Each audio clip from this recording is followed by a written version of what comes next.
রাত পোহালেই জাকসু নির্বাচন, শেষ পর্যায়ে প্রশাসনের প্রস্তুতি। রাকসু নির্বাচনে আধিপত্য বিরোধী ঐক্য নামে নতুন প্যানেল ঘোষণা। বেহাল অবস্থায় পড়ে আছে পিরোজপুর পৌরসভার ড্রেন, পরিণত হয়েছে ময়লার ভাগাড়ে। ডেঙ্গু আতঙ্কে দিন পার করছেন পৌরবাসী। বাগেরহাটে চলছে ৪৮ ঘন্টার হরতাল ও সড়কপথ অবরোধ। ফরিদপুরে দ্বিতীয় দিনের মতো ২ মহাসড়ক অবরোধ, শত শত যানবাহন আটকা।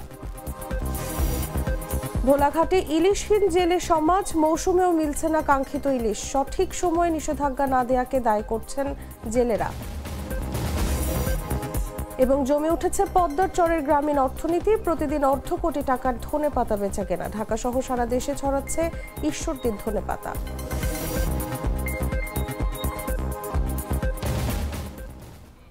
এতক্ষণ শুনছিলেন সংবাদ শিরোনাম।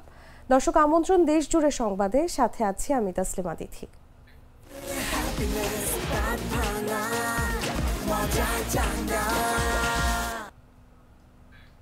এবারে চলে যাচ্ছি পুরো খবরে। রাত পোহালেই জাহাঙ্গীরনগর বিশ্ববিদ্যালয় কেন্দ্রীয় শিক্ষার্থী সংসদ নির্বাচন। সুষ্ঠুভাবে নির্বাচন সম্পন্ন করতে আইন শৃঙ্খলা পরিস্থিতি স্বাভাবিক রাখা সহ নানা পদক্ষেপ নিয়েছে প্রশাসন। জাকসু নির্বাচনের সর্বশেষ খবর জানাতে এই মুহূর্তে জাহাঙ্গীরনগর বিশ্ববিদ্যালয়ে আছেন সহকর্মী মাহফুজুর রহমান নিপু। সরাসরি যাচ্ছি তার কাছে। নির্বাচনকে ঘিরে বিশ্ববিদ্যালয়ের ক্যাম্পাস জুড়ে বিশ্ববিদ্যালয় প্রশাসন নিয়েছে নানা কড়া নিরাপত্তা ব্যবস্থা। আমরা যদি একটু দেখাতে চাই যে জাহাঙ্গীরনগর বিশ্ববিদ্যালয়ের এই জাকসু নির্বাচনকে ঘিরে বেশ মুখরিত ছিল বেশ কয়েকদিন।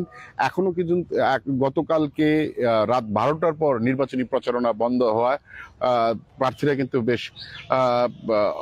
বেশ নিজেদের মতোই এখন সময় কাটাচ্ছেন। তবে ব্যস্ততা তাদের রয়েছে, যে যেভাবে পারছেন তারা তাদের কর্মীদের, তাদের শিক্ষার্থীদের সাথে যোগাযোগের চেষ্টা করছেন।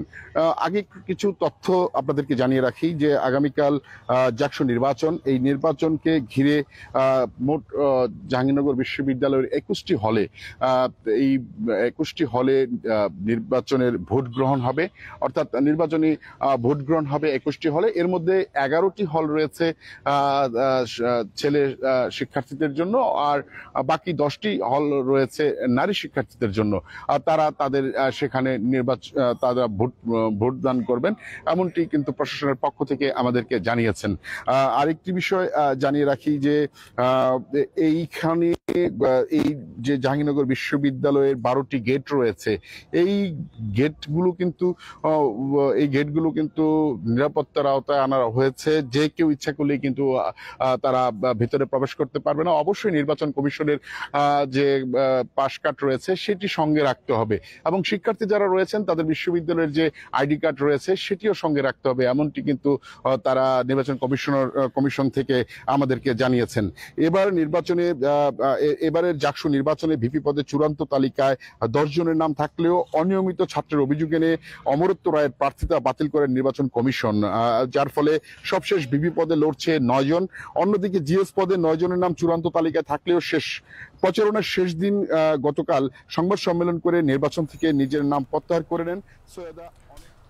ঢাকা বিশ্ববিদ্যালয় কেন্দ্রীয় ছাত্র সংসদ নির্বাচনে ছাত্রদল মনোনীত প্রার্থীদের শুভ কামনা জানিয়ে ফেসবুকে পোস্ট দেয়া ব্রাহ্মণবাড়িয়া সদর মডেল থানার ভারপ্রাপ্ত কর্মকর্তা মোজাফফর হোসেনকে প্রত্যাহার করা হয়েছে। বুধবার সকালে বিষয়টি নিশ্চিত করেছেন ব্রাহ্মণবাড়িয়া সদর সার্কেলের অতিরিক্ত police super M Rakibur Reza. তিনি জানান, সদর মডেল থানার ওসি মোজাফফর হোসেনকে প্রত্যাহার করে পুলিশ লাইনে যুক্ত করা হয়েছে। তার স্থলে নাসিরনগর থানার ওসি আজহারুল ইসলামকে দায়িত্ব দেওয়া হয়েছে। এর আগে মঙ্গলবার সকালে ব্রাহ্মণবাড়িয়া সদর মডেল থানার ওসি মোজাফফর হোসেনের ব্যক্তিগত ফেসবুক আইডি থেকে ডাকসু নির্বাচন নিয়ে একটি পোস্ট দেওয়া হয়। ফেসবুকে দেওয়া স্ট্যাটাসে লেখা ছিল, মেধাবীদের জন্য শুভ কামনা রইল। তার পোস্টে উল্লেখ করা সংখ্যাগুলো ডাকসুতে ছাত্রদলের প্যানেলের ভিপি, জিএস ও এজিএস এর ব্যালট নম্বর। আইন অনুযায়ী সরকারি চাকরিজীবীদের রাজনৈতিক কর্মকাণ্ড বা প্রকাশ্য সমর্থন প্রকাশ সম্পূর্ণ নিষিদ্ধ হলেও রাজনৈতিক অবস্থান প্রকাশ করায় বিষয়টি নিয়ে সামাজিক যোগাযোগ মাধ্যমে তীব্র সমালোচনা শুরু হয়। পরে কয়েক ঘন্টার ব্যবধানে তিনি স্ট্যাটাসটি মুছে ফেললেও বিতর্ক থামেনি।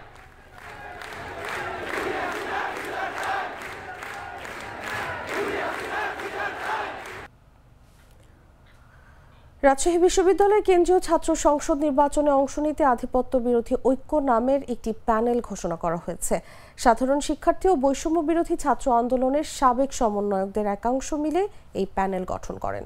বুধবার বেলা 12টায় বিশ্ববিদ্যালয়ের রাকসু ভবনের সামনে আয়োজিত সংবাদ সম্মেলনে প্যানেলের ঘোষণা দেন সাবেক সমন্বয়ক মেহেদী সজীব। প্যানেলের সহ সভাপতি পদে প্রতিদ্বন্দ্বিতা করছেন সমাজকর্ম বিভাগের 2018-19 শিক্ষাবর্ষের শিক্ষার্থী মেহেদী সজীব।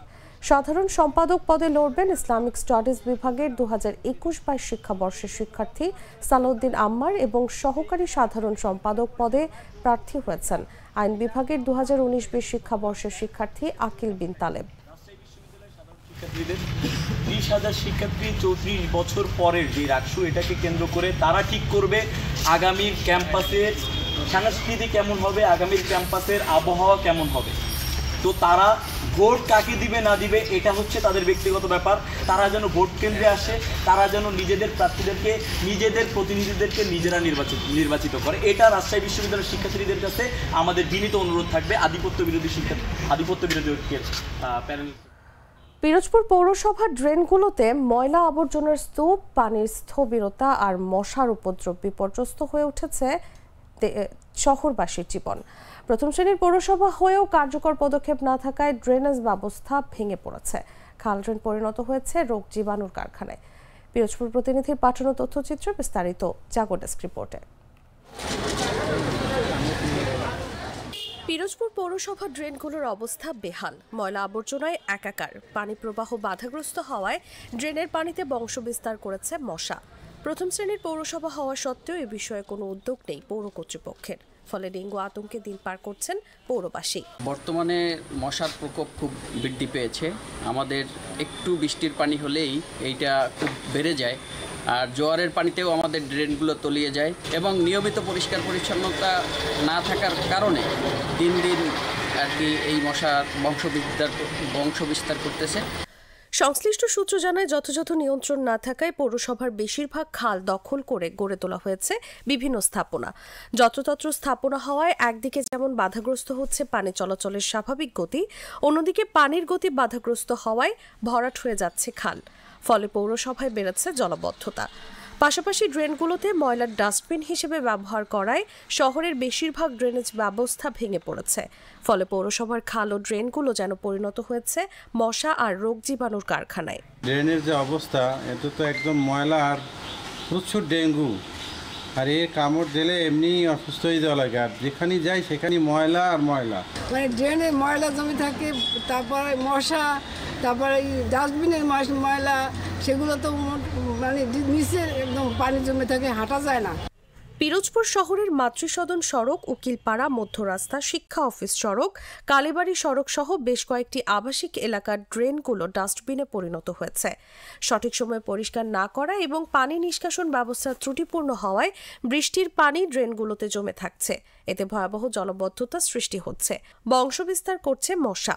এ বিষয়ে পিরোজপুর পৌরসভা নির্বাহী প্রকৌশলী ধ্রুবলাল দত্ত বণিক বলেন, মশা নিধনে বিভিন্ন উদ্যোগ নেওয়া হয়েছে। বিভিন্ন জায়গায় স্প্রে করা সহ ড্রেনগুলো পরিষ্কার পরিচ্ছন্ন করার কার্যক্রম শুরু হয়েছে।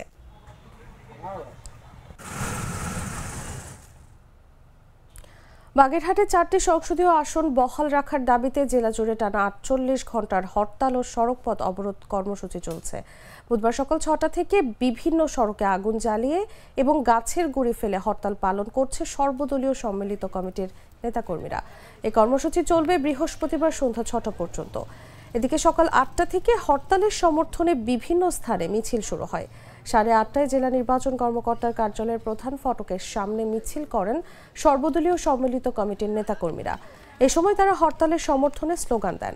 4টি আসন ফিরিয়ে দেওয়ার জন্য ইসিকে হুঁশিয়ারি দেন। যতদিন পর্যন্ত 4টি আসন ফিরিয়ে না দেবে ততদিন পর্যন্ত আন্দোলন চালিয়ে যাওয়ার ঘোষণা দেন তারা।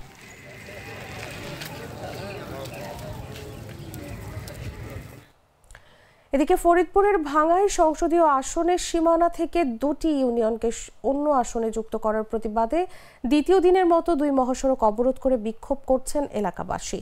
এতে ঢাকা বরিশাল ও ঢাকা খুলনা মহাসড়কের যাত্রীবাহী বাসসহ ট্রাক, পিকআপ, মাইক্রোবাস সহ শত শত যানবাহন আটকা পড়েছে। বুধবার সকাল 7টা থেকে ঢাকা বরিশাল মহাসড়কের হামিরদি ইউনিয়নের পুকুরিয়া, হামিরদী, মাধবপুর ও নওয়াপাড়া বাসস্ট্যান্ড এবং ঢাকা খুলনা মহাসড়কের হামিরদী ইউনিয়নের মনসুরাবাদ বাসস্ট্যান্ড ও আলগি ইউনিয়নের চুয়াদি এলাকায় অবরোধ করেন স্থানীয় জনতা। বিক্ষোভকারীরা বলছেন, ভাঙাকে ভাঙার যে সিদ্ধান্ত নেওয়া হয়েছে তা কোনোভাবেই মানা হবে না। এতে যতদিন দরকার ততদিন মহাসড়ক অচল করে রাখা হবে। সকাল থেকে মহাসড়ক বন্ধ করে নানান স্লোগান দিয়ে মহাসড়ক আটকে রেখেছে। এই মহাসড়কেই তাদের সকালের খাবারেরও আয়োজন করেছে এলাকাবাসী। এ বিষয়ে নিজেদের অসহায়ত্বের কথা জানালেন ভাঙা হাইওয়ে থানার ভারপ্রাপ্ত কর্মকর্তা মোহাম্মদ রকিবুজ্জামান। জেলা প্রশাসক বলছেন, তাদের দাবি জাতীয় পর্যায়ের বিষয়, স্থানীয় প্রশাসনের কিছুই করার নেই। এটার সমাধান স্থানীয়ভাবে সম্ভব নয়। বিষয়টি নিয়ে এলাকাবাসী তাদের দাবি সম্বলিত যে স্মারকলিপি দিয়েছিল তা গুরুত্ব সহকারে নির্বাচন কমিশনে পাঠানো হয়েছে। সেখান থেকে এখন পর্যন্ত কোনো নির্দেশনা দেওয়া হয়নি। আমরা শান্তিপূর্ণভাবে বসবাস করতে চাই। যদি আমাদের এই শান্তিপূর্ণ মিটিংয়ে যদি বাংলাদেশ গভর্নমেন্ট সরকার এবং প্রধান নির্বাচন কমিশনার আমাদের এই দাবি মানে নেয়, তাহলে আমাদের আর কোনো কর্মসূচি থাকবে না। যদি তারা আমাদের দাবি মেনে না নেয়, তাহলে এর চেয়ে আরো ভয়াবহ কঠিন আন্দোলনের ডাক দেব।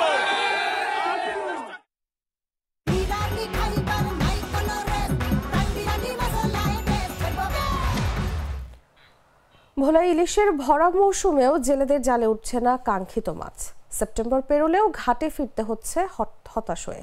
বিশেষজ্ঞরা বলছেন, জলবায়ু পরিবর্তনের কারণে ইলিশের প্রজনন ও মৌসুমের সময় পাল্টে যাচ্ছে।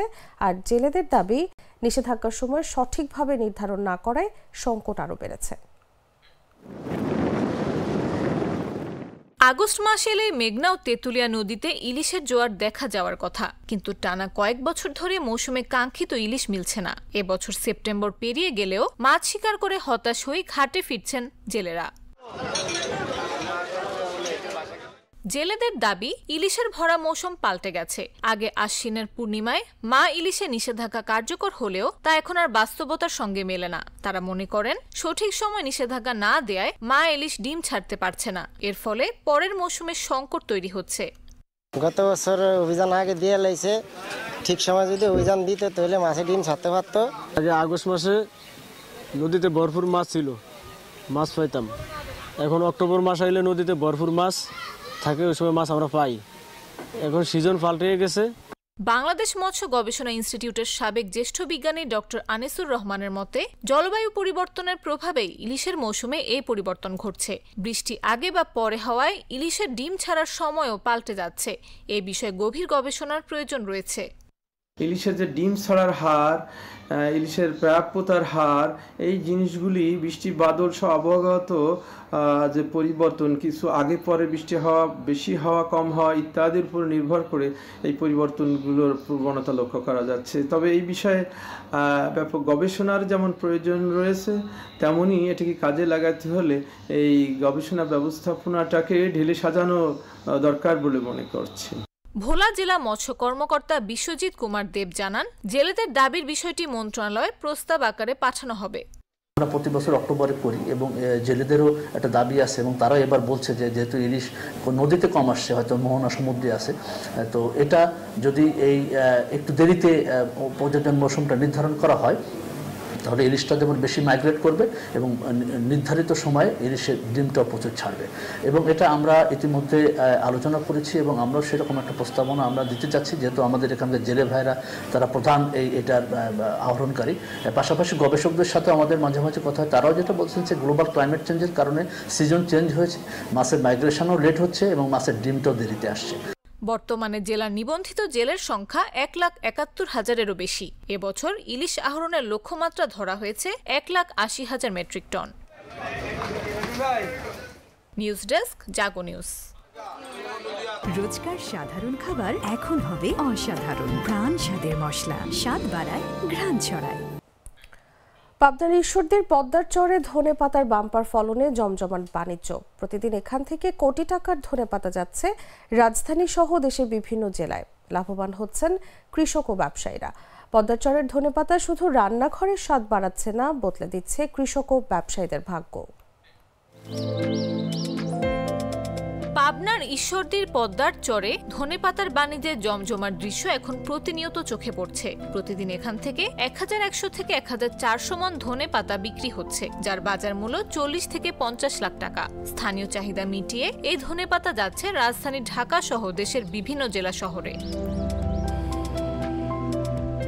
চাষিরা জানান, ধনেপাতা মূলত মশলা হলেও এর সবুজ পাতার চাহিদা সবজি হিসেবে বেশি। প্রতি বিঘা জমিতে চাষে খরচ হয় 25 থেকে 30 হাজার টাকা, যার ভালো ফলনে আয় দাঁড়ায় 80 হাজার থেকে 1 লাখ টাকা পর্যন্ত। কৃষকদের জমি থেকেই ব্যবসায়ীরা বিঘা প্রতি 35 থেকে 60 হাজার টাকায় কিনে নিয়ে যাচ্ছেন। স্থানীয় বাজারে প্রতি কেজি ধনেপাতা বিক্রি হচ্ছে 80 থেকে 130 টাকায়। ঈশ্বরদী উপজেলা লক্ষ্মীকুণ্ডা ইউনিয়নের লক্ষ্মীকুণ্ডা ওয়ার্ড সহ দাদাপুর, কৈকুণ্ডা, বিলকেদা, কামালপুর, এখান থেকে প্রত্যেক দিন 1000 মণ থেকে শুরু করে 1400 মণ পর্যন্ত ধনিয়া পাতা ঢাকা সহ দেশের বিভিন্ন স্থানে প্রত্যেক দিন বিক্রি হচ্ছে, যার আনুমানিক বাজার মূল্য প্রায় 40 থেকে 50 লক্ষ টাকা। চুয়াডাঙ্গা, মেহেরপুর ও ঝিনাইদহের ব্যবসায়ীরা এবার ভিড় জমিয়েছেন ঈশ্বরদীর পদ্মার চরে, কারণ অতিবৃষ্টিতে তাদের এলাকায় ধনেপাতার ক্ষতি হয়েছে, অথচ ঈশ্বরদীতে ফলন হয়েছে ব্যাপক। ব্যবসায়ীরা জানান, এখানকার ধনেপাতার গুণগত মান ও ঘ্রাণ অন্য অঞ্চলের তুলনায় ভালো, তাই রাজধানী সহ বড় বাজারগুলোতে চাহিদা বেশি। আমরা এখানে ধনের পাতা ক্রয় করছি কৃষক থেকে সরাসরি। এখানে ধনের বিঘা প্রতি আমরা কিনছি বিভিন্ন রেটে, যেরকম উপরে 60,000, 55,000, 40,000, 35,000। প্রতিদিন মিনিমাম আমি 50 থেকে 60 মণ পাতা পুরা বিক্রয় করে থাকি। আমার পাতাটা যায় ঢাকা কারণ বাজার, কুমিল্লা নিমসা। আমি এই দুইটা মুকামে বেশিরভাগ ব্যবসা করি। ঈশ্বরদী উপজেলা কৃষি কর্মকর্তা আব্দুল মমিন জানান, চরাঞ্চলের ধনেপাতার চাষে কৃষকরা লাভবান হচ্ছেন। প্রতিদিন 1/2 কোটি টাকার লেনদেনে জমে উঠেছে পদ্মার চরের গ্রামীণ অর্থনীতি। এই ধনেপাতা অত্র উপজেলার চাহিদা পূরণের পাশাপাশি ঢাকা সহ সারা বাংলাদেশের বিভিন্ন জেলার চাহিদা পূরণ করে চলছে। এছাড়া বিঘা প্রতি প্রায় 70 থেকে 80 হাজার টাকা কৃষকরা বিক্রি করছেন এবং তারা লাভবান হচ্ছে। পদ্মার চরের ধনেপাতা আজ শুধু রান্নাঘরের স্বাদ বাড়াচ্ছে না, বদলে দিচ্ছে কৃষক ও ব্যবসায়ীদের ভাগ্য। নিউজ ডেস্ক, জাগো নিউজ। দর্শক, সংবাদ শেষ করার আগে শিরোনামগুলো জানিয়ে দিচ্ছি আরো একবার।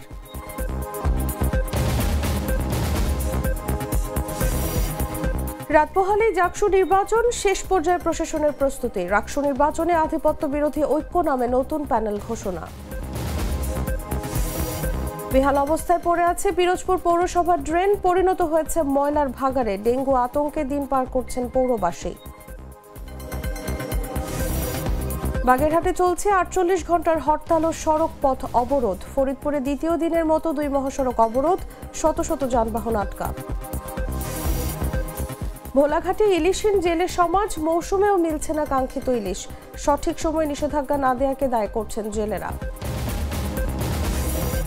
এবং জমে উঠেছে পদ্মার চরের গ্রামীণ অর্থনীতি। প্রতিদিন 1/2 কোটি টাকার ধনেপাতা বেচা কেনা। ঢাকা সহ সারা দেশে ছড়াচ্ছে ঈশ্বরদীর ধনেপাতা।